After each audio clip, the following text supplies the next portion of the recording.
Saka yung pagpapagod po ng sobra, medyo nakakasama rin po yan sa inyo. Nakakapagpa-trigger din po sa isip ninyo. Kasi sobrang pagod. Pero ako, ano ko naman, na-experience ko sa akin dati. Pag nag-basketball naman ako na sobrang pagod, nung una pa lang po, bali, nakakaramdam pa rin ako ng hilo nun eh. Nakakaramdam pa rin ako ng hirap sa paghinga. Siyempre, nagbabasketball ako, tinutuloy-tuloy ko yung paglaro. Nakakaramdam pa ako nung dati, pero sa ngayon wala na. Hindi ko na naramdaman kahit ilang laro pa. Kasi ito kagaya-kaya no, kay Sir GM Nags, kay Sir Kun, nakalaro ko na yan sila. Bali, minsan nakakalimang laro kami. Ako walang labas-labas, pero sila lumalabas. Kasi yung sa kanila kasi, hindi pa totally talaga 100% na gumaling. Kaya may mga nahihingal pa rin sila. Nakikita ko naman sa ano nila.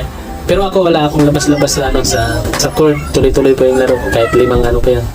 Kayang-kaya ko. Hindi ako hinihingal. Siyempre yung hingal na nararamdaman ko dahil lang sa sobrang pagod ko. Dahil sa 3 laro ba naman, sa 5 laro, mga ganun 4, hindi ako makakalabas. Kaya ganun po nangyayari.